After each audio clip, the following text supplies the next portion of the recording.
county governments in the formulation and implementation of national economic planning frameworks. Professor Ojenda will also seek a statement from the Standing Committee on Education regarding the implementation, access to, and quality of education under the competency-based curriculum, commonly referred to as CBC, in marginalized counties. And the Senator for Nairobi City County, Honorable Edwin Sifuna, will this afternoon also pursuant to provisions of Standing Order 53, Paragraph 1, seek a statement from the Standing Committee on Energy regarding the continued lack of access to electricity in various neighborhoods across the county of Nairobi City. So if you are just joining us, is that the House is about to commence its business. Time allocated for the sitting is 2:30. It is 2:32, so meaning that the procession of the Speaker is not so far away. However, we shall be waiting for more senators also to make their way into the chambers and the procession of the Speaker. And if the House manages to raise its quorum, or the quorum that is needed for the commencement of the sitting of the House, then the business will continue. We have just taken a look at some of the statements that various senators will be seeking from various standing committees.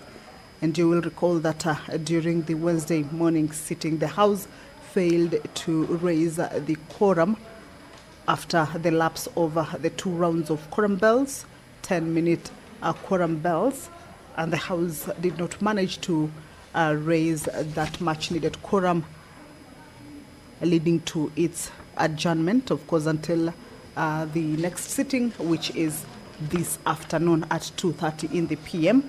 So the House is about to commence its business, and once the Speaker's procession makes its way into the chambers, then we shall let you in on the business, as well as if the House will have curated for the business to commence.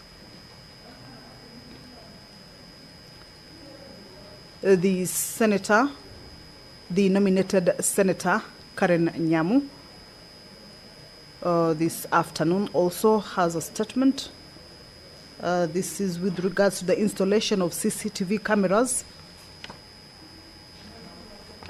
in all police stations, cells, and police reporting desks. In this particular motion, the Honorable Senator will be seeking to have the House resolve that the national government, through the Ministry of Interior and National Administration, install functional and tamper-proof CCTV cameras in all police stations, cells, and police reporting desks, that is across the country. Also ensure that all the CCTV systems are monitored in real time and that footage is securely stored and made accessible during investigations, judicial processes. And the House will also resolve that the national government, through the Ministry of Interior and National Administration, regarding the installation of CCTV cameras, provide the necessary resources, technical support, and training to law enforcement officers for the effective operation and maintenance of the CCTV systems and continuous digitization of occurrence book platforms. This is also part of the business that this afternoon is lined up for consideration as the members prepare to get into the chamber, take their positions, and begin the business that is lined up for consideration. If you're just joining us, that the House is about to commence its business. Members have already made their way into the chambers. At the entrance of the Senate chambers, we can see some activity. That is an indication that the Speaker's procession is close by.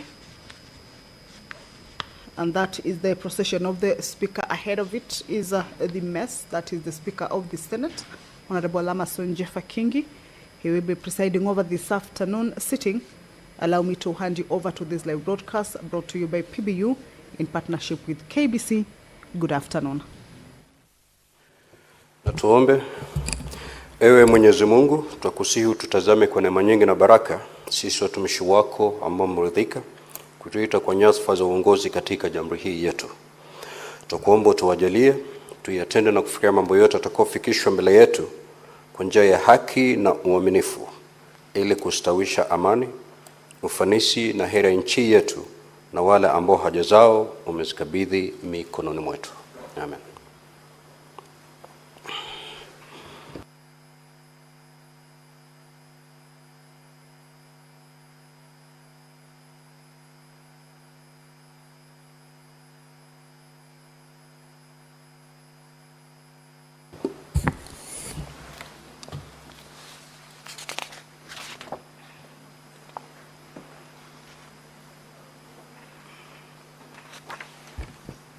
I'd like to have quorum. Sergeant at Arms, kindly ring the quorum bell for 10 minutes.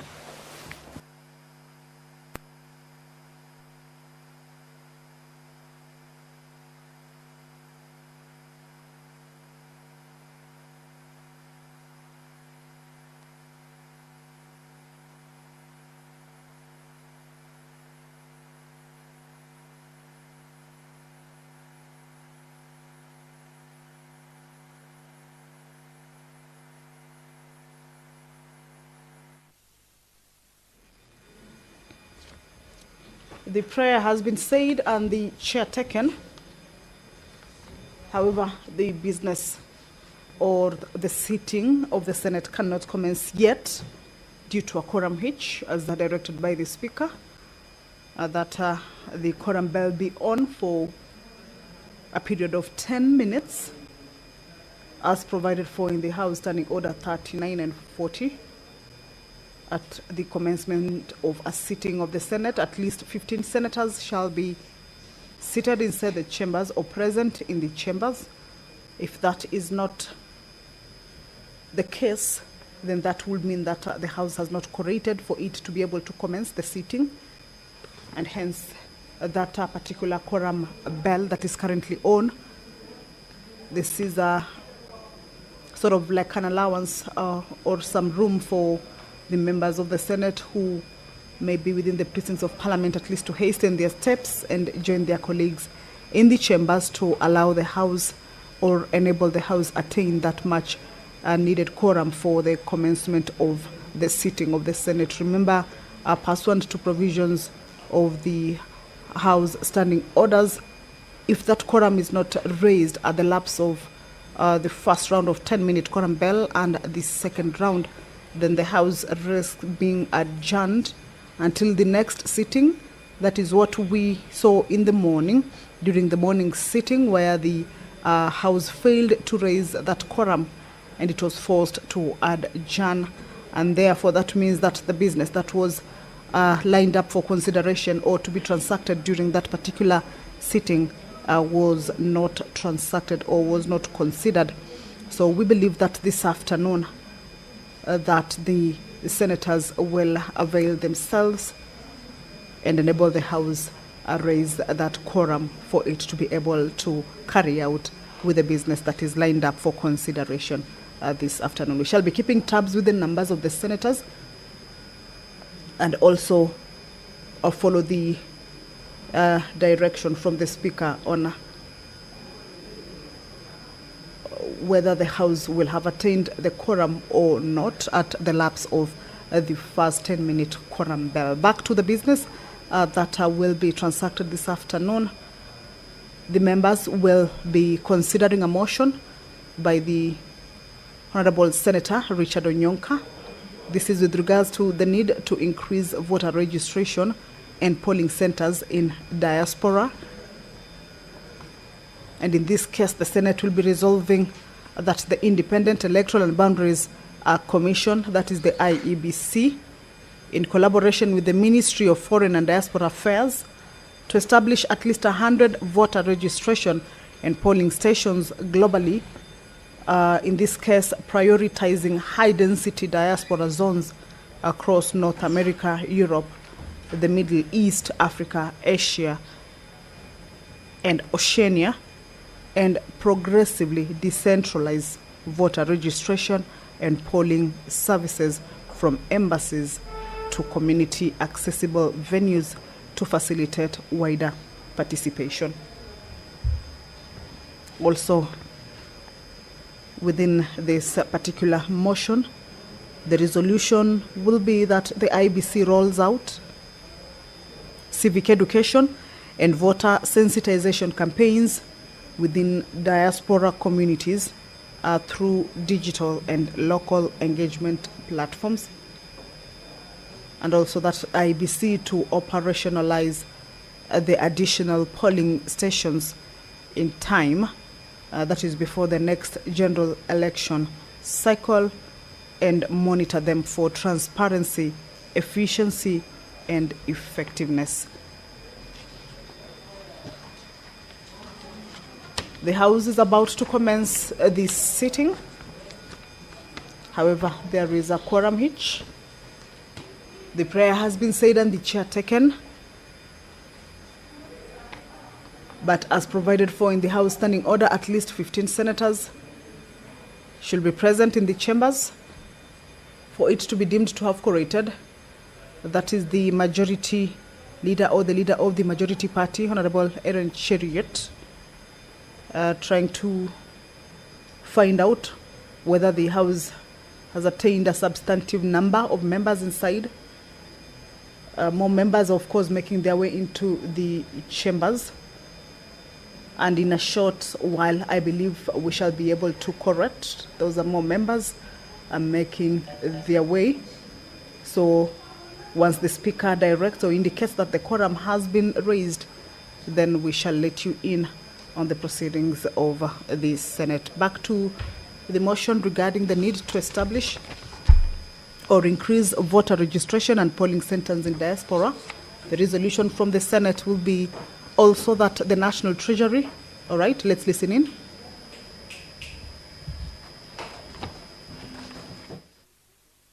Clerk, kindly proceed to call the first order. Order number 1, administration of oath. Order number 2, communication from the chair. Order number 3, messages.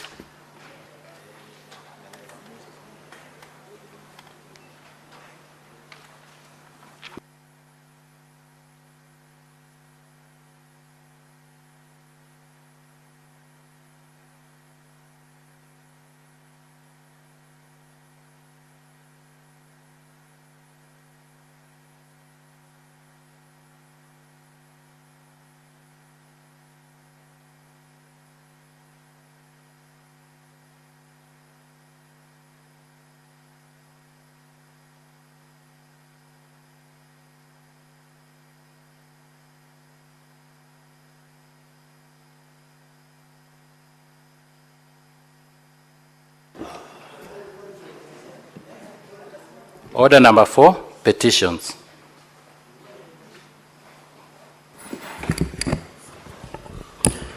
Honorable Senators, pursuant to Standing Order 232(1)B, I hereby present a petition that has been submitted through the clerk by Mr. Tom Boya Ochieng concerning forced disappearances of young fishermen.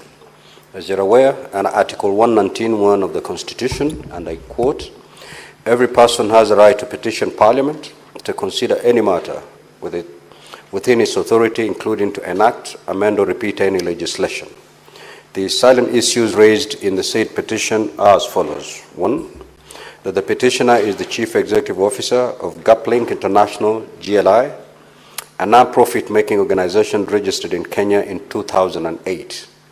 The organization helps marginalized communities overcome their socio-economic challenges through enhancing their capacities to demand and advocate for democratic governance, accountable and transparent leadership, prudence and equity in resource management, appropriate response to needs of special population, and peaceful coexistence, security, and humanity. That Lake Nakuru, renowned for its breathtaking beauty and rich biodiversity, has also become a crucial resource for the local communities, particularly young men engaged in fishing activities. that alarming reports of forced disappearances and torture indicate a disturbing pattern of disappearances among fishermen. That, as documented by local sources, including media and human rights organizations, there is an overwhelming number of cases of forced disappearances around Lake Nakuru. Notably, among them is the case of Brian Odhiambo, a young fisherman who vanished under mysterious circumstances after reportedly encountering KWS officers.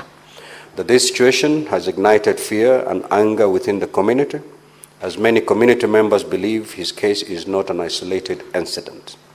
Numerous similar accounts have occurred, revealing a troubling pattern of intimidation and violence against the individuals who depend on fishing for their livelihoods. These acts include threats, physical abuse, and in some instances, sexual violence, all of which have created an atmosphere of fear and insecurity within the community. That the petitioner has made efforts to have the matter addressed by the CIO, IPOA, ODPP, Minister of Wildlife and Tourism, but the response has been unsatisfactory, and that none of these issues raised in the petition are pending before any court of law, legal or constitutional body. Consequently, the petitioner prays that the Senate intervenes and investigates the matter with a view to making a recommendation on 1, forced disappearances with particular attention to involvement of KWS officers in these incidents. 2, the promotion of community engagement by fostering dialogue among KWS, local fishermen, and other stakeholders to resolve disputes related to fishing rights and practices while prioritizing the protection of human rights. And finally, the review of KWS policies and operational protocols to prevent abuse of power and promote accountability. Honorable Senators, pursuant to Standing Order 2381, I commit the petition to the Standing Committee on National Security, Defense and Foreign Relations for its consideration. In terms of Standing Order 2382, the committee is required in not more than 60 calendar days from the time of reading the prayer to table its report in the Senate for consideration. The Senate shall thereafter consider and adopt the report of the committee. I thank you. Next order.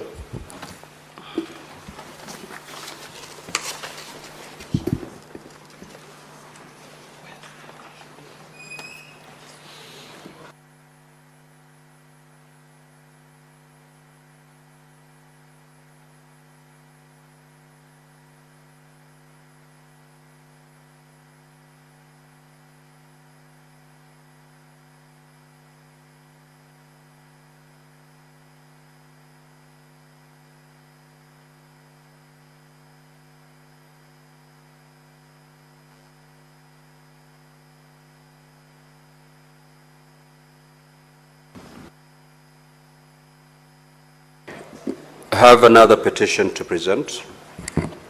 I hereby report to the Senate that a petition has been submitted through the clerk by Mr. Titus Cherargei concerning the alleged dismissal by the African Inland Church of Kenya and payment of arrears. As you are aware, under Article 119(1) of the Constitution, and I quote, "Every person has a right to petition Parliament to consider any matter within its authority, including enacting, amending, or repealing any legislation." Honorable Senators, the silent issues raised in the petition are as follows. 1, that Mr. Titus Cherargei was employed by AIC Kenya through a signed contract between himself and the Central Church Council Bishop, who endorsed and confirmed his position as permanent and pensionable. That although his permanent employment status entitled him to a house and traveling allowances, Mr. Cherargei did not receive those benefits throughout his service. That from October 2024 to April 2025, Mr. Titus Cherargei did not receive his salary and allowances despite undertaking his duties. Upon raising the issue with his employer, he was informed that he had been employed on contract terms for a period of 2 years and that he had been replaced by another employee without prior notification or due process. That the petitioner made several attempts to resolve the concerns presented in this petition with his employer, the Minister of Labor and Social Protection, State Department for Labor and Skill Development, department, all of which have been unsuccessful. None of the issues raised in the petition are pending before any court of law, constitutional or legal body. Consequently, the petitioner prays that the Senate intervenes in the matter with a view to do the following. 1, making recommendations on compensations to Mr. Cherargei, and 2, making any other recommendation necessary in the circumstances. Honorable Senators, pursuant to Standing Order 238-1, the petition is hereby committed to the Standing Committee on Labor and Social Welfare for consideration. And in terms of Standing Order 238-2, the committee is required in not more than 60 calendar days from the time of reading this prayer, table its report to the Senate for consideration. I thank you. Next order. Order number 5, papers. The Senate Majority Leader.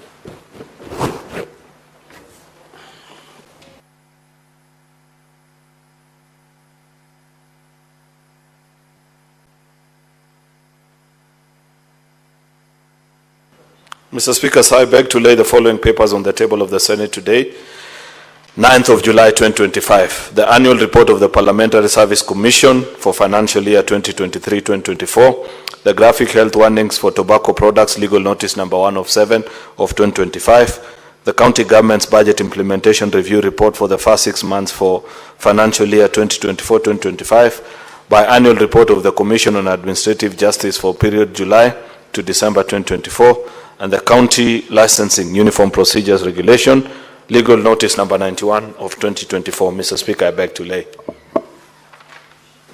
Chairperson, Standing Committee on Health.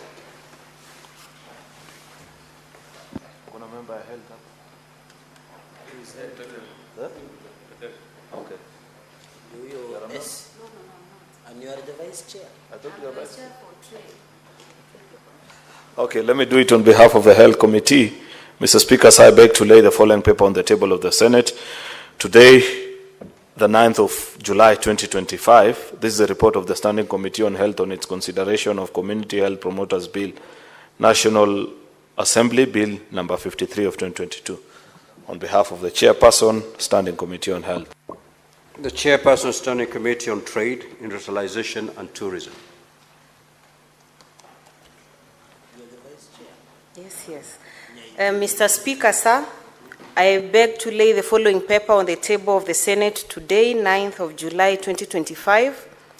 The report of the Standing Committee on Trade, Industrialization and Tourism on its consideration of the Startup Bill, that is Senate Bills number 14 of 2022. On behalf of the Chair, Standing Committee on Trade, Industrialization and Tourism. Thank you. The Chairperson, Standing Committee on Labor and Social Welfare.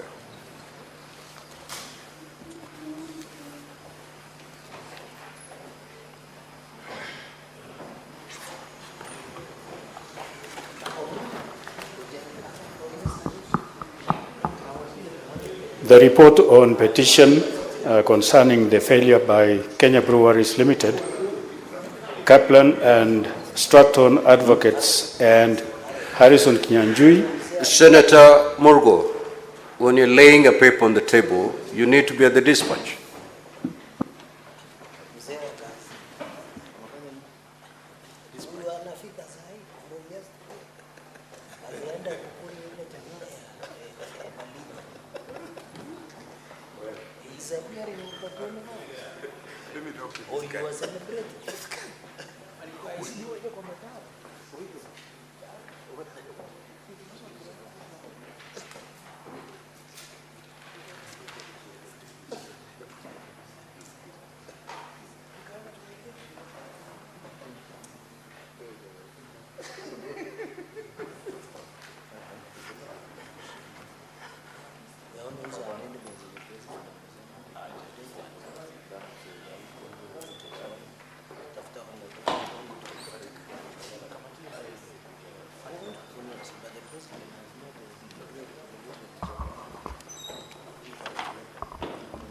Mr. Speaker, sir, I beg to lay the following papers on the table of the Senate today, 9th July 2025. So I beg to lay. What exactly are you laying, Senator Murgu? Report on the Standing Committee on Labor and Social Welfare on its consideration of reports amendment number 2, Bill, Senate Bill number 45 of 2024. Report on the Standing Committee on Labor and Social Welfare on petition to the Senate by Mr. Lawrence Ndutu on behalf of 125 other former employees of Kenya Breweries Limited concerning failure by the Kenya Breweries Limited, Kaplan and Stratton advocates and Harrison Kinyanjui advocates to pay compensation awarded to the petitioners. I beg to lay. Senator Catherine Muma.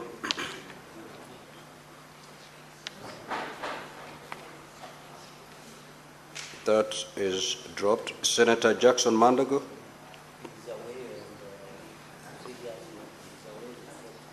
That also is dropped. Next order. Order number 6, notices of motion. The Chairperson, Standing Committee on Labor and Social Welfare.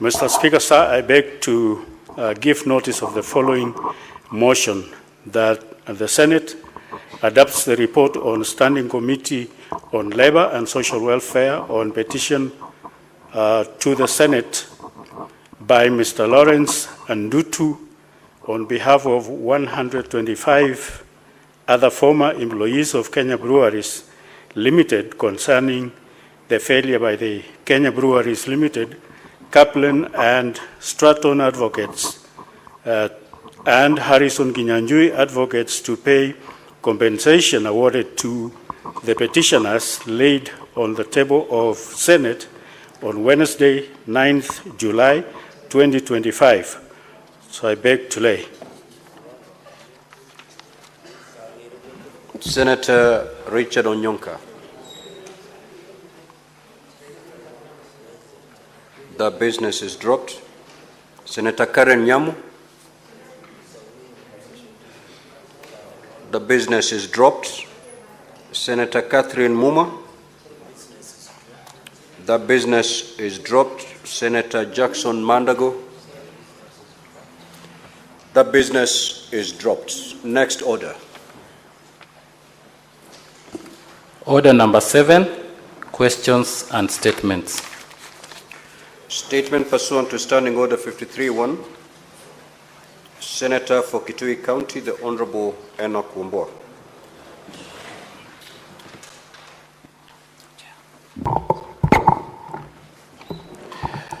I thank you, the Speaker.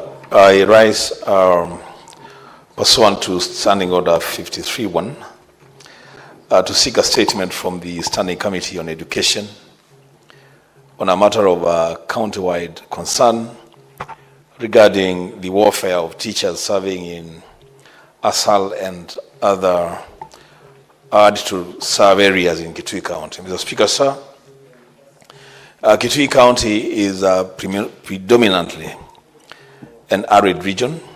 However, a significant number of teachers in the county do not benefit from the special allowances and considerations provided by the Teacher Service Commission for those serving in the arid and semi-arid lands and other hard-to-serve areas. In the statement, the committee should address the following. 1, which wards in Kitui County are designated by the government as ASAL and hard-to-serve areas? 2, the criteria used by the government to designate areas as ASAL and hard-to-serve areas, the number of teachers in Kitui County currently benefiting from the ASAL and add to serve areas allowance scheme, and the number of those who don't benefit from this scheme. And finally, the plans in place by the Teacher Service Commission to ensure that all deserving teachers in Kitui County benefit from the arid and semi-arid lands and hard to serve allowance scheme. I thank you, Mr. Speaker. Senator for Samburu County, the Honorable Dr. Lelegwe. That statement is dropped.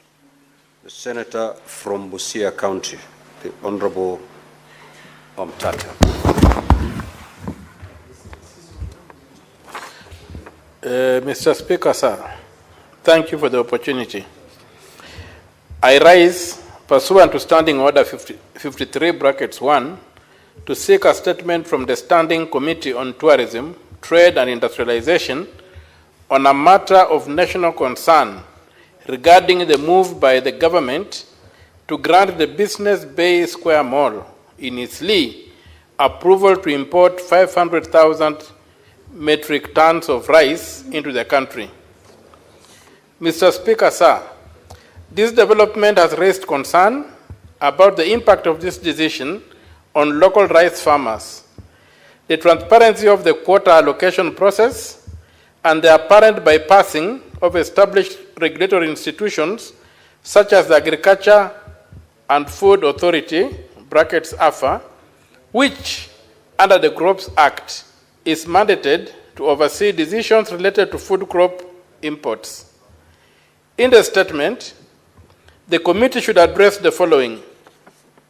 1.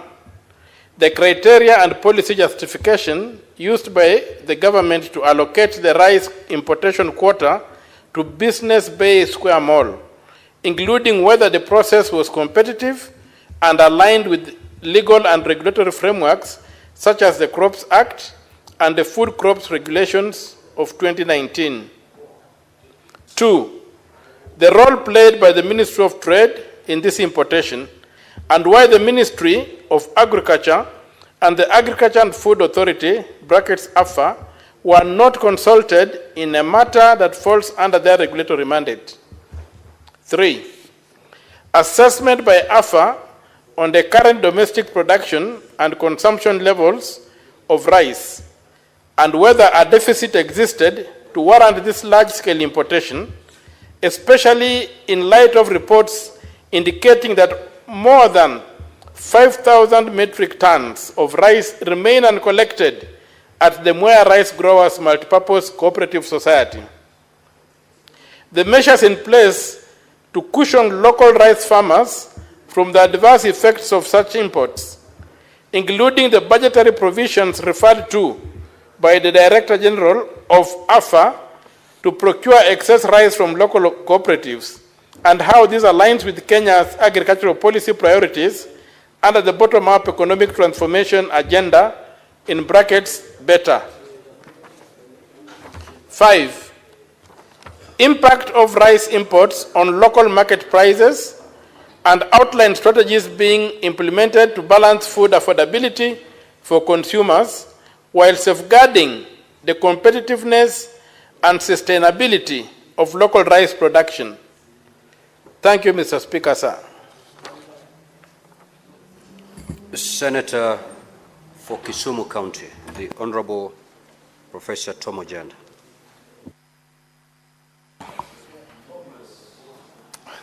Thank you, Mr. Speaker. Mr. Speaker, I rise pursuant to Standing Order 53(1) to seek a statement from the Standing Committee on Roads, Transportation and Housing on a matter of county-wide concern regarding the demolitions that are being carried out in Odinga and other parts of Kisumu County, allegedly to pave way for road expansion. In the statement, Mr. Speaker, this committee should address the following. 1, the legal authority under which the ongoing demolitions in Odinga and other areas of Kisumu County are being conducted. 2, whether the affected residents were issued any form of notice before the demolitions and whether there was any public participation or stakeholder engagement in accordance with the Constitution and relevant legal frameworks. 3, the status of land on which the demolitions are taking place, specifically whether the affected properties are situated in public, private, or community land. 4, the existence of any compensation or resettlement plans for residents whose homes or properties have been demolished. And lastly, the entities or agencies involved in executing the demolitions and whether they are acting under formal directive or legal mandate. Mr. Speaker, my second statement is on the state of facilities in health facilities in Kisumu County. Mr. Speaker, I rise pursuant to Standing Order 53-1 to seek a statement from the Standing Committee on Health on a matter of county-wide concern regarding the state of health facilities in Kisumu County. In the statement, the committee should, 1, address the state of all public health facilities in Kisumu County, including their level of functionality, staffing, and service availability. 2, whether there are any stalled projects, including those under construction or innovation, stating the reasons for the delays and plans in place to equip these facilities. 3, the efforts by the county government of Kisumu to improve healthcare infrastructure and staffing and to ensure the availability of essential medicines, laboratory services, and emergency care in major county hospitals and health centers.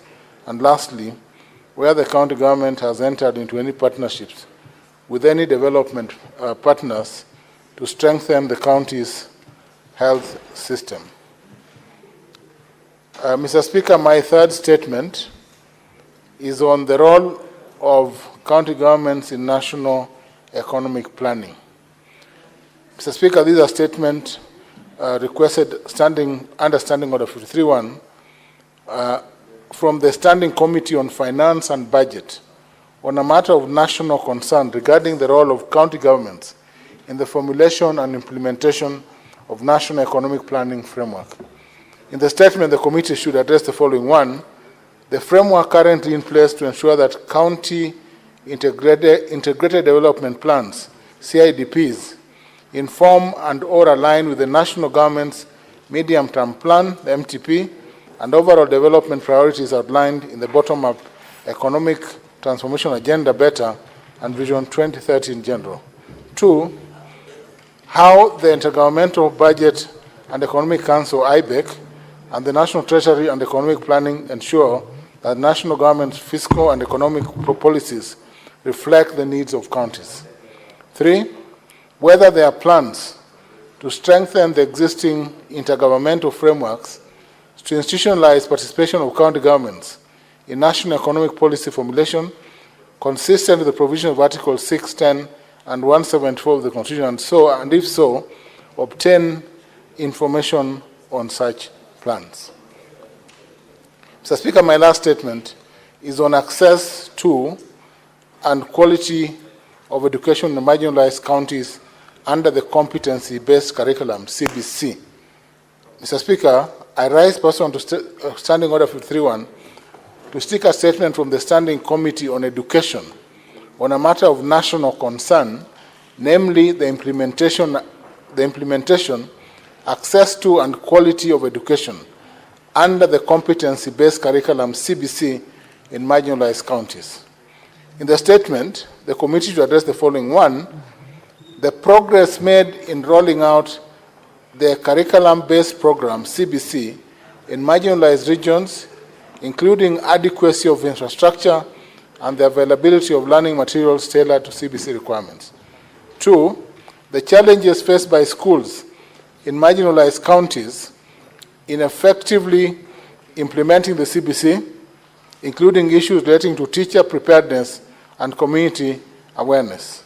3, the interventions by the national government and county administration to train and support teachers in delivering CBC in marginalized areas.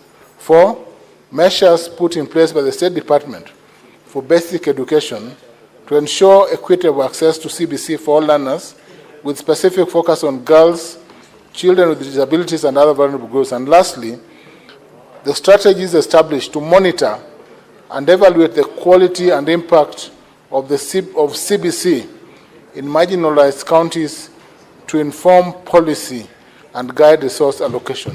I thank you, Mr. Speaker.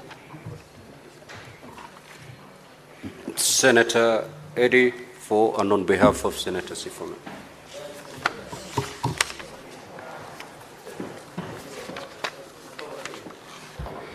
Mr. Speaker, thank you. I rise to request for statement on behalf of the Senator for Nairobi, Senator Edwin Sifuna.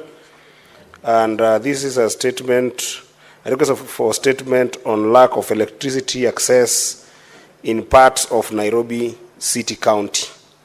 Mr. Speaker, sir, I rise pursuant to Standing Order number 53-1 to seek a statement from the Standing Committee on Energy on a matter of county-wide concern regarding the continued lack of access to electricity in various neighborhoods across Nairobi City County.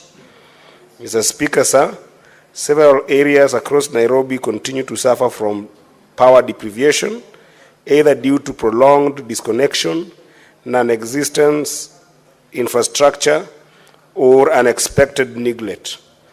This situation has led to increased insecurity, stifled economic activity, and deepened inequality in places that include Hospital Ward in Mathare constituency, which has been without electricity for over 4 years.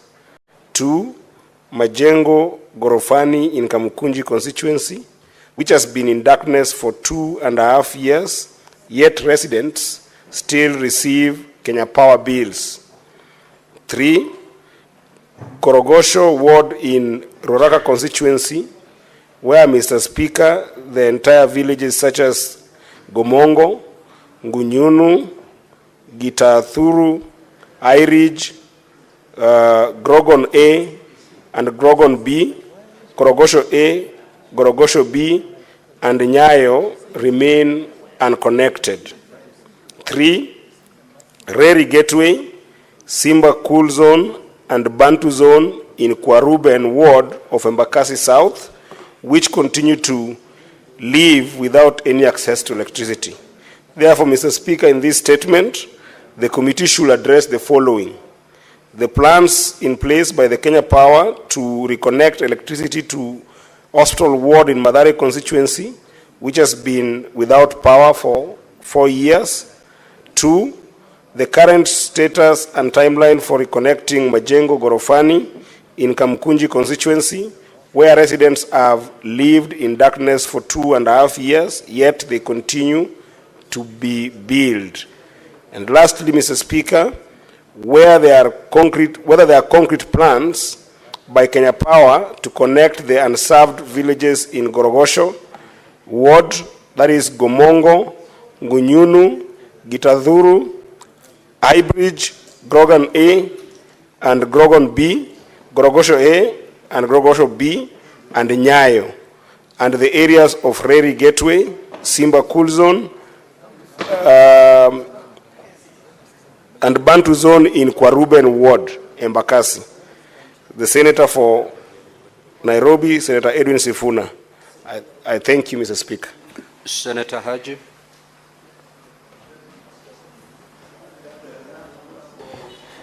Thank you, Mr. Speaker, sir.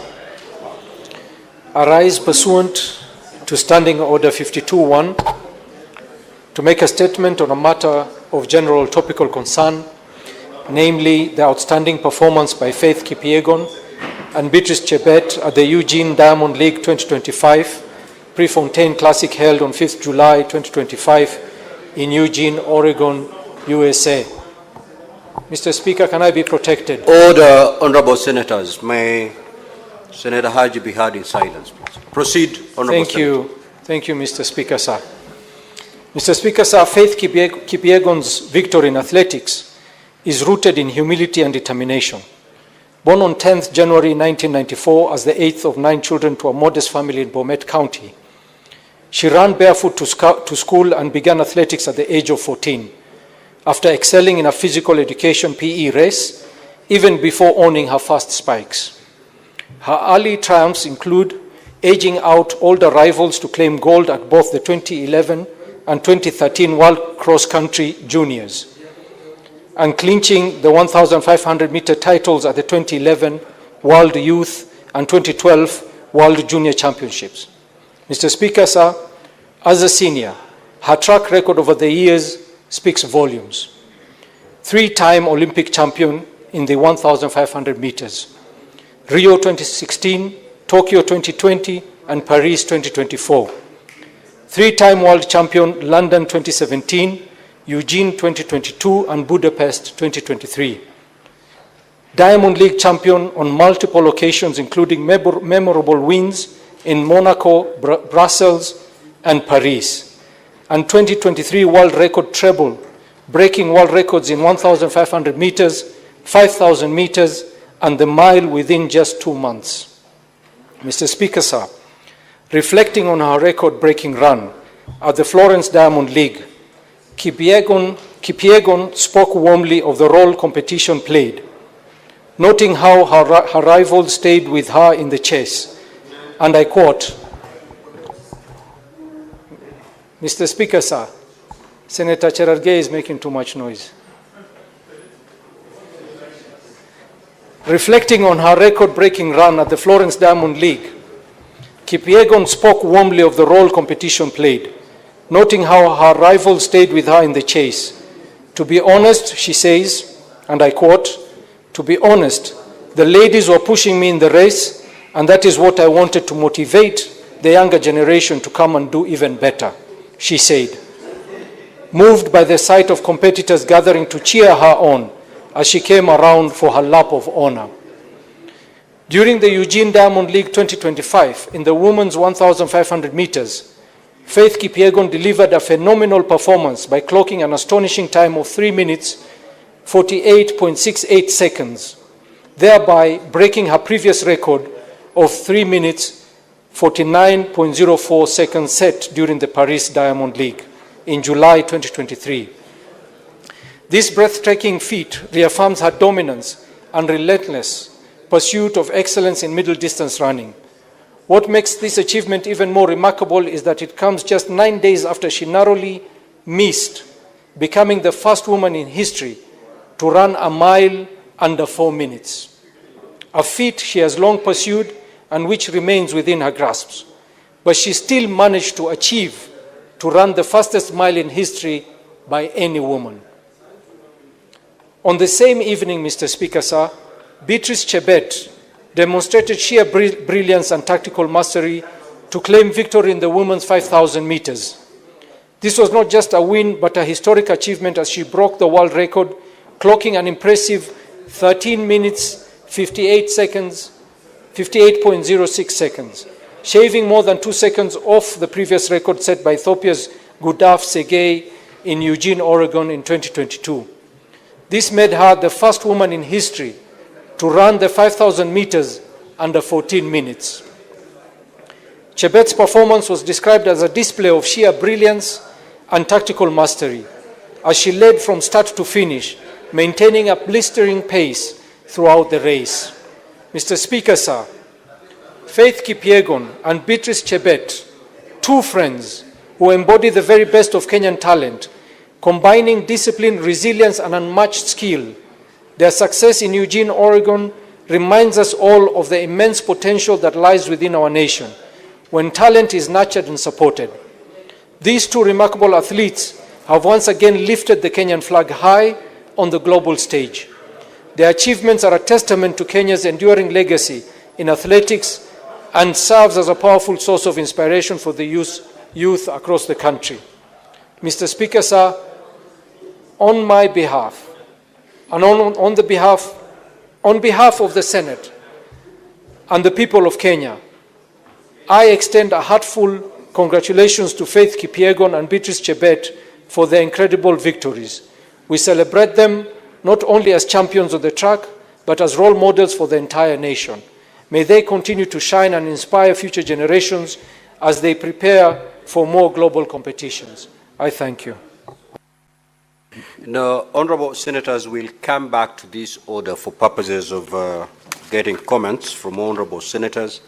But for now, pursuant to Standing Order 45-2, allow me, for the convenience of the House, to rearrange today's order paper We will now move to order number 8, number 9. Number 8, then number 9. And number 10. Then we come back for comments. Clerk, you may proceed to call those orders. Order number 8, the Seeds and Plant Varieties Amendment Bill, Senate Bills number 4 of 2025, first reading. A bill for an act of parliament to amend the Seeds and Plant Varieties Act to introduce a standards-based seed registration system to facilitate timely approval of the seeds varieties and for connected purposes. Next order. Order number 9, the Social Protection Bill, National Assembly Bills number 12 of 2025, second reading, division. Sergeant at Arms, kindly ring the division bell for 1 minute.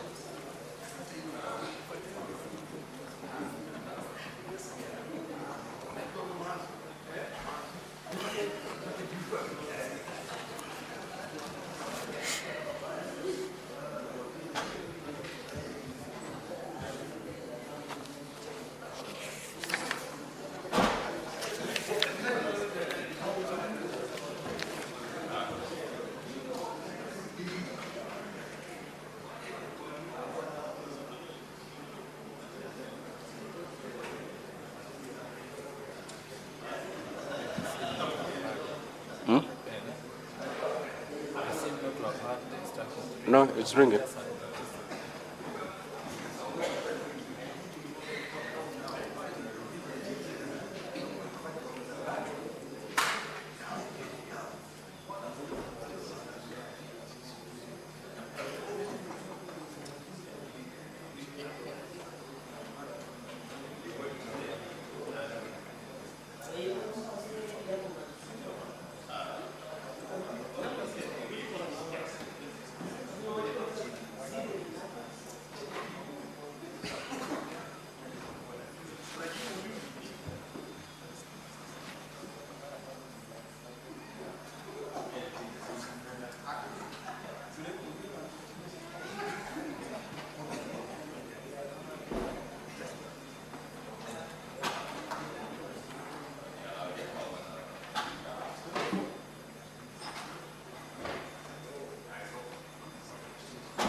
Sergeant at Arms, kindly ring the division bell for further 3 minutes.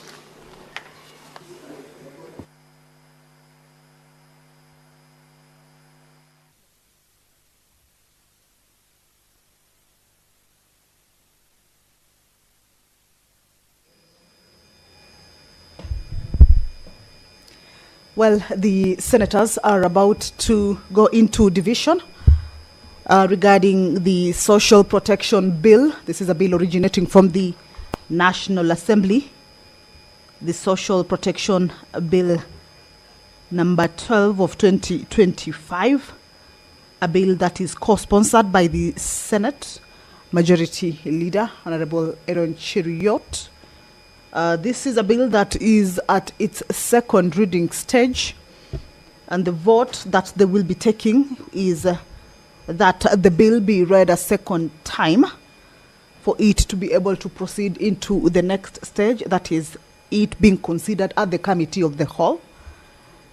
And this is a bill that seeks to reduce poverty and vulnerability and improve the well-being of people by providing assistance, services and programs that build human capital, as well as cushion people against risks and contingencies throughout their life cycles. The bill provides for the establishment of the National Board for Social Protection. You will recall that there are already a number of programs that are targeting to reduce poverty and vulnerability among the citizenry of Kenya. However, this is a bill that proposes the establishment of a National Board for Social Protection. And in that particular board, their functions and composition will be defined, the powers that they will be possessing, as well as its source of funds. Some of the functions of the board will include advising the Cabinet Secretary on matters relating to social protection, designing and implementing social protection interventions, as well as programs, also providing social assistance and social care to the vulnerable persons in the society, also coordinating social protection interventions, establishing and maintaining a social protection registry, among other mandates, as will be defined within their functions or their powers. The 3-minute division bell has ended. The House has attained the quorum for the vote to be taken. As we can see that the clerk is trying to ascertain whether the number is present. If the number is present, then they will go ahead into the division process. We shall be waiting to be guided by the House, but this is a bill that also touches on the counties and therefore has been forwarded to the Senate for consideration.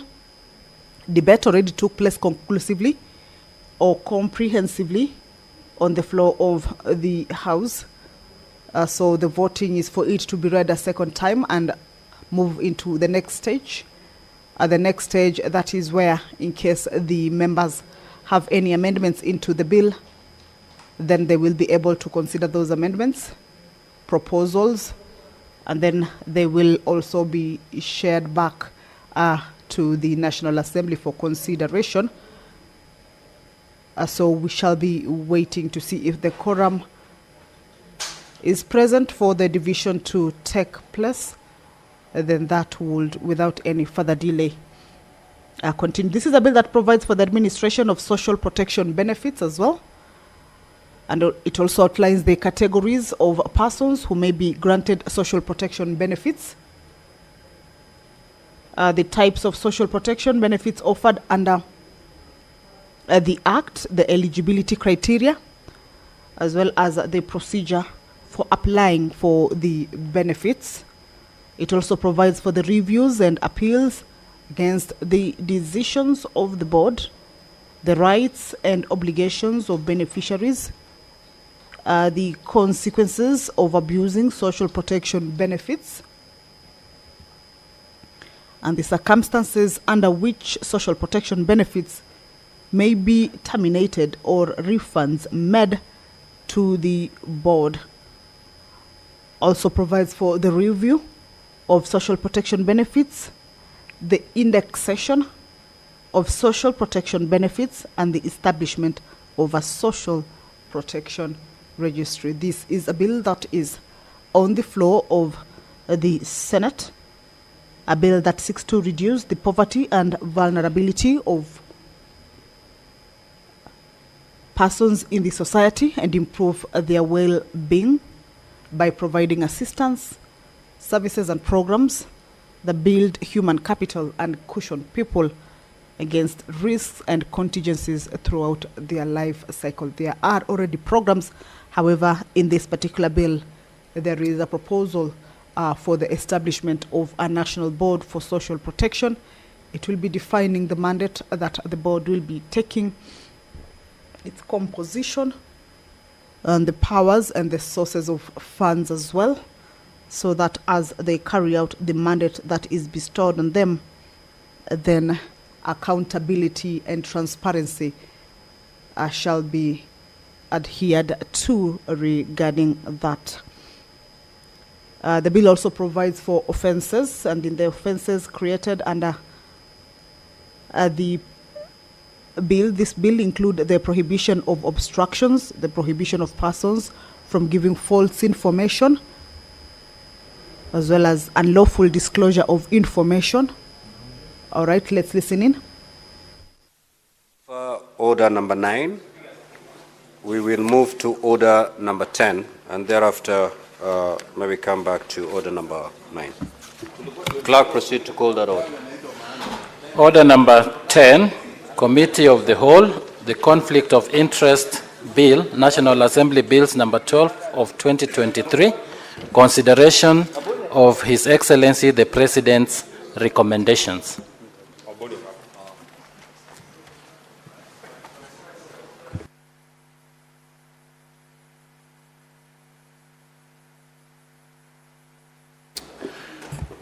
Honorable Senators, it's good to be attentive. Senator Shakila.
Honorable Senators, we are in the Committee of the Whole, the Conflict of Interest Bill, National Assembly Bills number 12 of 2023.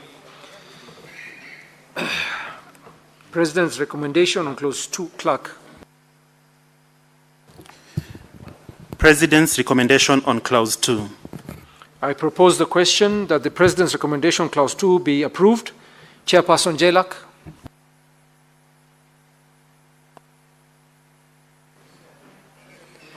Thank you, Honorable Chairman. I wish to move that the recommendation is approved as provided for in the order paper. And generally, Mr. Chairman, this is as regards what we term as undeclared assets, which has ably been run through in the order paper. I put the question that the President's recommendation on clause 2 be approved. Division at the end. President's recommendation on clause 5.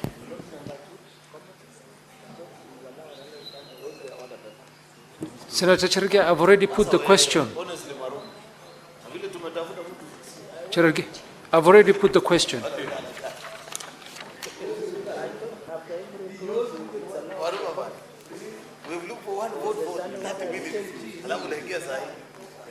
It is allowed, but you should have.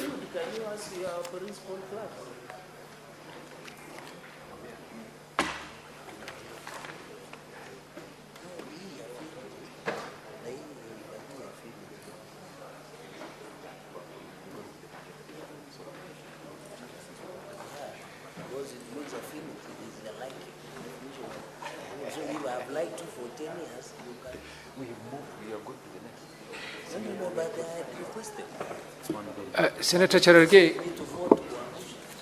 Cherargei, can you make your sentiments known in the next, when I put the question on the next clause? Yes. President's recommendation on clause 5. I propose the question that the President's recommendation on clause 5 be approved. Chairperson. Mr. Chairman, I move that the President's recommendation be approved as proposed. And specifically, Mr. Chairman, this is a definition as regards the reporting authority. And the committee indeed did approve that the reporting authority be deleted so that we retain that it is only one that the law provides, that is the Ethics and Anti-Corruption Commission.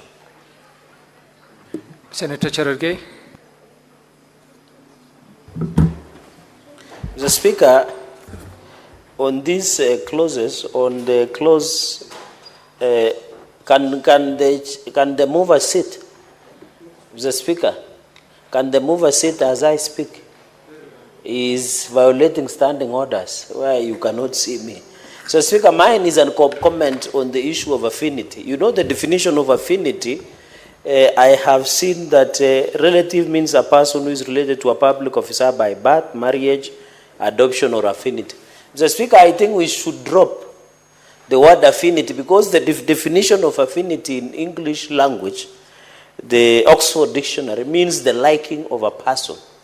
So does it mean if I've been your friend for some time and I have close affinity, then it is defined as a relative? Mr. Speaker, I find it would have been consanguinity affinity, as in closeness by blood, as my learned colleagues would define, Mr. Speaker. So I think on this memorandum, it should only stop at adoption, because the moment you add affinity, it changes meaning. It means somebody you are affinity to as a friend, be it a male or a female, or somebody you banter with, or somebody you work with. So, Mr. Speaker, I think this one is on the issue of ethics report. I think that definition should be ethics and anti-corruption. If the definition comes out as ethics only, then we can equate to the Ethics Commission, but it should be Ethics and Anti-Corruption Commission. So on the issue of affinity, Mr. Speaker, and then Mr. Speaker, on the issue of undeclared asset, the manner that has been proposed, Mr. Speaker, let me reserve those to clause number 6 so that I can make that comment at that point. So on this issue of affinity, we must drop it, Mr. Speaker, because it is unfair. It will, Mr. Speaker, in fact, in conclusion, it will undermine freedom of association as provided by the Constitution. Because affinity allows friendships. It allows acquaintances, Mr. Speaker.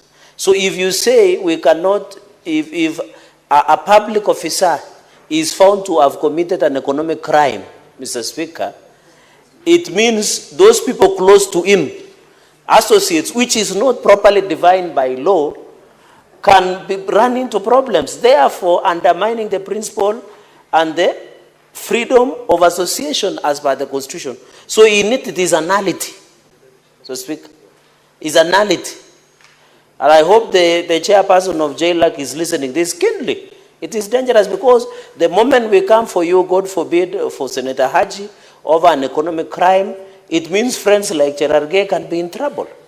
So, Speaker, we must drop this for the interest and for not undermining freedom of association within the setup.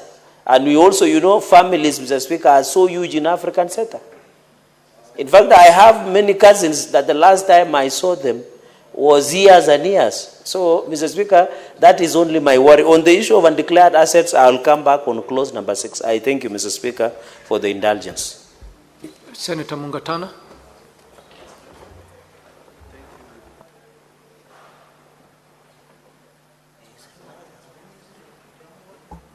Thank you. Is it on? Thank you, Mr. Speaker. Mr. Speaker, I am very alive to the fact that overriding a presidential memorandum is an uphill task as per the Constitution, but we must go on record so that maybe if matters go to court, the intention of the legislature can be interpreted from the record by the lawyers who will be there. And the worry here about the affinity definition, it is so wide, so that a person who wants to enforce, and here I'm looking at the ESCC, they are the enforcing authority. If they are going to define relative to mean a person who is related to the public officer by birth, by marriage, adoption, or affinity, Mr. Speaker, when you look at the first three, there is no discussion about it. But when you come to the fourth one, affinity, it is so loose that somebody can actually use that to harm people or to just destroy somebody. It means that when they're enforcing anything against a public officer, they can go for any person, really any person, whom they think they have some form of affinity or association. This means every friend that you stay with, every person you play basketball with, any person you go to church with, even your church members, even every place, literally, the members of your social welfare group. Mr. Speaker, I think this word, there's a problem here, and the intention cannot be to expose people to this extent, and it's obviously in conflict with the freedom of association article in the Constitution, which means even if it passes here, somebody should pick it, and we go and remove this word through the courts, because this is wrong. I don't know what the thinking was here. I submit, Mr. Speaker. Senator Osotsi. Mr. Speaker, just like Senator Mungatana said, actually overriding a presidential referral is an uphill task, because it requires 2/3 members of this House to change that. But I think it should go on record that there is an ambiguity in this definition for a relative, particularly the word affinity. What is affinity? It's ambiguous. Mr. Speaker, you can have an affinity to many, even in this house. Between you and me, we have some affinity because we are senators. So if I commit a crime, you will be arrested, Mr. Speaker, because of me. I think this word will be used for political persecution. Because, for example, we are in political parties. We are put in that political party through some affinity. So if I commit a crime, or my party leader, or my deputy party leader, or my SG, they will come for me. So, Mr. Speaker, we must clearly indicate that as legislators, we have a problem with this word affinity. And I know at this point we can't do much about it because we need 2/3 of members of this House to override that. But it must go on record that this House was uncomfortable with the definition of the word relative. And Mr. Speaker, this foreign legislation, which are forced on us, is what is creating problems in this country. Even now, we are talking about Gen Zs and all that, too much freedom. It's because we adopted a constitution that this country was not ready for. And that's why we're having problem. This piece of legislation, Mr. Speaker, is going to cause problems in this country. Because it is going to be used for political persecution, is going to be used to intimidate people. Today I will be in government, tomorrow I'm not in government. They will come for me, Mr. Speaker. So, Mr. Speaker, I want to register my disapproval of the definition of the word relative. And it should go on record that on this particular day, this House, members of this House were in agreement that this definition is vague and something has to be done. Even if the bill is passed, we must amend it to make it, remove that ambiguity, Mr. Speaker. So, Mr. Speaker, I don't support that definition. Senator Esther Okinyuri. Thank you, Mr. Speaker. I also wish to join my colleagues to express displeasure, especially in the definitions, lack of clear definitions, especially for family, relative, and affinity. Because, Mr. Speaker, in as much as we want to curb loopholes in the public sector, if you do not clearly state whom you're targeting here, we might end up exposing even people who are very innocent, so long as they associate with us to this proposal, Chair.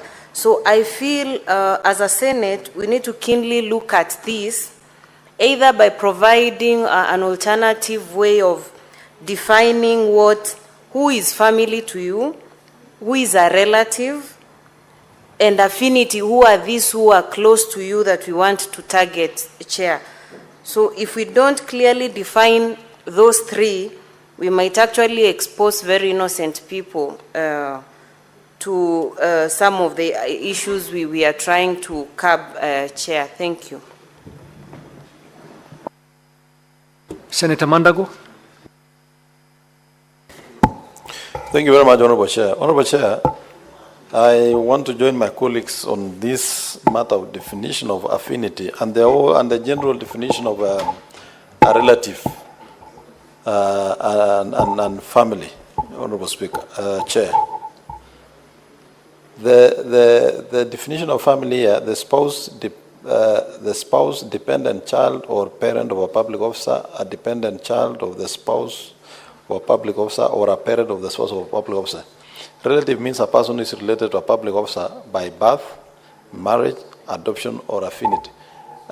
Chair, even relationship by birth should even be made very clear.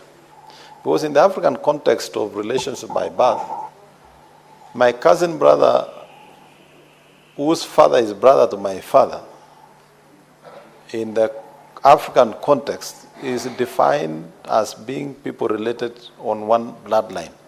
Chair, I really don't understand what this bill wants to address. Just as Senator Cherargei said, we have so many relatives who we are even related by blood, but we don't know what they do for their everyday living. Is this bill telling us then that we as public officers should declare all our relatives, and the government should meet their daily subsistence needs, because as soon as this bill passes, or this memorandum passes, it means those people might end up stopping what they have been doing for their daily livelihood, and they will be then dependent on the public officer. Is the government ready to provide subsistence? This thing of affinity, Chair, should actually be deleted. And we should even give a new definition. It should actually stop at an adopted, where we have adoption. This affinity is so wide that it will be open to abuse, Chair. And because some of these institutions, we cannot say they are immune to being politically weaponized, we should make our definitions very accurate. I have a problem also on the undeclared assets means and any asset that is not disclosed in the prescribed manner. Chair, if I've declared an asset and probably in the sentences I've missed one or two letters or missed this, if you go down in that bill, it means that this asset should be forfeited. I think the law should be providing an opportunity for further details, for further inquiry. But for you to just say that because you missed, probably you missed, you are declaring your land and you have said block 13/1671 instead of stroke 1617, then you forfeit that asset because you have not declared it in a prescribed manner. Chair, that will be a problem. We cannot and we should not allow this house to be used by financial institutions that want to make it difficult for Kenyans to do business, that wants to make it difficult for the economy of this country to grow so that we continue borrowing from them by passing legislations and amendments such as this, Chair. So I wanted to go on record on that, that we need as a house to look at that definition and leave the word affinity, and even the undeclared assets, what means any asset that is not disclosed, Chair, that should be dropped completely. Thank you, Chair. Honorable Senators, yes, I see that there is a lot of interest in making comments on this clause. I'm afraid that we might, because after 5 senators have spoken, it will just be repetition. Can we go to the next clause and then we give you an opportunity? Are you going to repeat anything that has already been said?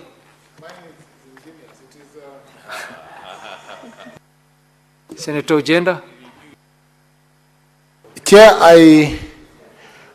I know, and yes, I know that some of these amendments are extraneously driven, and the intention as expressed by Senator Mandago is we'll have the result of stifling business, stifling development, and I want senators to open their eyes. The public officers in question, Chair, are not senators or members of parliament. Contemplate a public officer as a chief or a primary school teacher with many relatives in the village.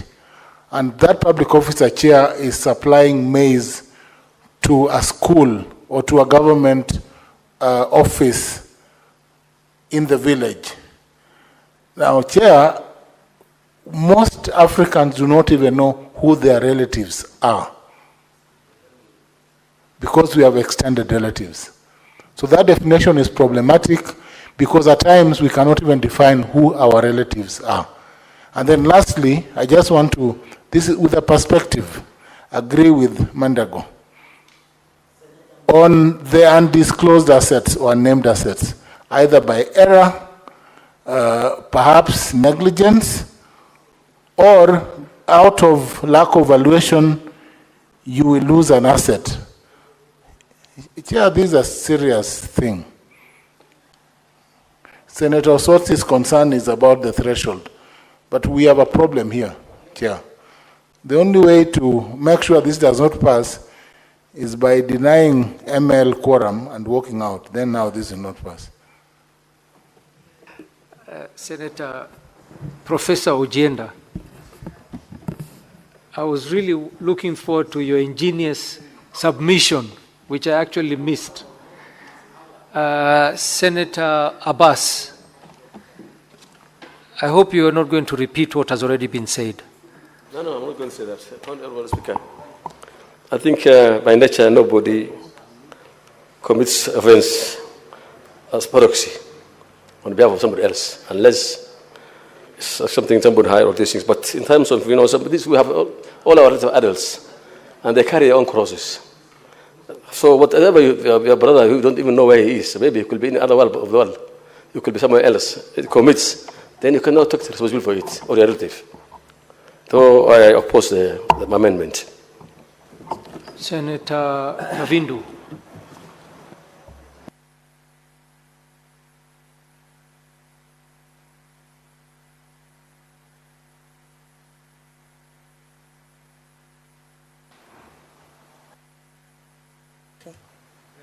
Okay. Thank you, Chair. And because I don't want to repeat what others have said, I'll just comment on that. And Chair, I wish, ML, can I borrow the ears of the Chair, please? Chair, I will not repeat what others have said, but this amendment, the way it is, it will cause a lot of problems to many others. And I'll read a scripture in the Bible. In the book of Ezekiel, chapter 18 and verse 20, highlights that the mistakes of a father will never be condemned to a child. So this is not right. Because if anyone does wrong, they should carry their own cross, but not any relative, not any child, not any affiliation, as in the definition of affinity. This is quite wrong. It's not biblical, and it is not good for anyone. Thank you, Chair. Thank you, Senator. Senator Mohamed Faki. Mwenyekiti, mimi pia natoa kauli yangu kupinga kipengee hichi kwa sababu Mheshimiwa Mwenyekiti, ni linde na commissioner hapa na kusikiza ambaye ni senior counsel na Ojienda pia ni senior counsel. Mheshimiwa Speaker anasema kwa kipengee hichi ni kinyume na hata maadili ya Kiafrika. Kwa sababu Kiafrika tunaishi kama jamii moja. Kwa hivyo kwa mfano mimi ni senator, lakini mtoto wangu ameajiriwa na ofisi ya ODPP. Kwa hivyo yeye inawezekana kutokea shida katika ofisi yake nilaumiwe mimi ambaye ni senator, ambaye niko kivyangu na ninafanya kazi zangu tofauti na yeye. Kwa hiyo Mheshimiwa Speaker, hii sheria yapinga maadili ya Kiafrika na vile vile ni kinyume na katiba, kwa sababu huwezi kumnyonga mtu au kumnyang'anya mali yake bila ya kumpa nafasi ya kujieleza kisheria. Kwa hivyo twapinga kipengee hichi na tuomba kiondolewe mara moja katika hiyo memorandum ambayo rais ameleta kuhusiana na hiyo sheria ya maadili. Asante Mheshimiwa Speaker. Thank you, Senators. We shall proceed.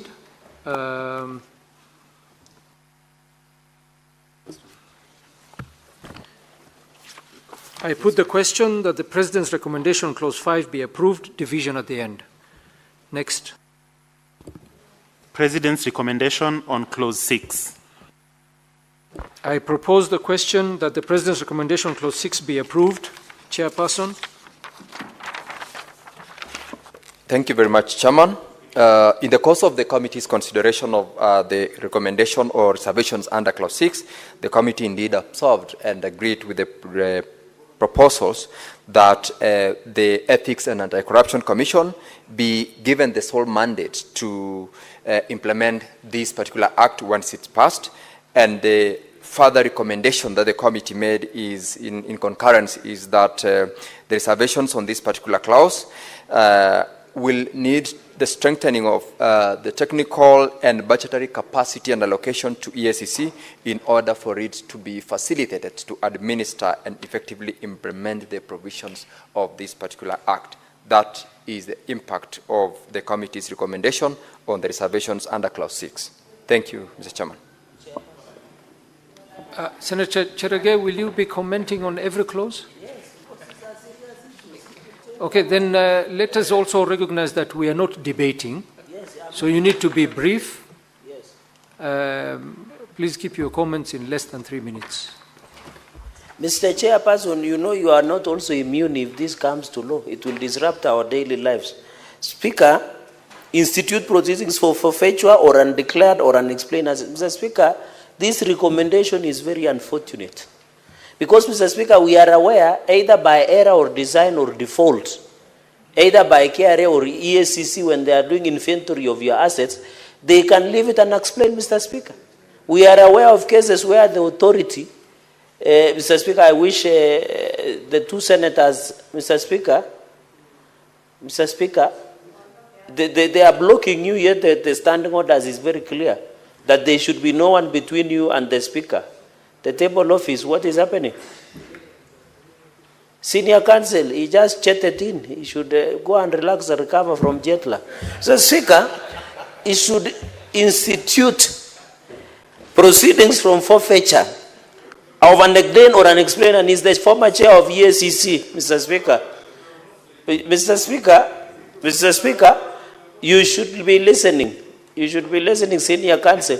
You know you can be old, but you don't have a brain. Mr. Speaker, what I'm saying, institute proceedings, Mr. Speaker, for forfeiture and unexplained assets. Therefore, the question should be, if it is left out, Mr. Speaker, if it is left out, either by design, these unexplained assets, Mr. Speaker, you might lose your property, Mr. Speaker.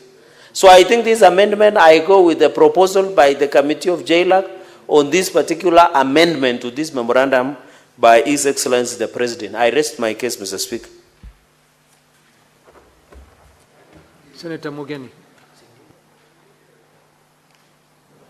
Speaker, the only comment I wanted to make is let's deal with this clause very carefully. I've had the benefit of looking at all the anti-corruption agencies in Africa, including the most successful ones in Rwanda, the one in Botswana, the one in Ghana. You never mix declaration of assets with an anti-corruption commission. There is nowhere in Africa where that role is domiciled in an anti-corruption commission. So as we look at these amendments,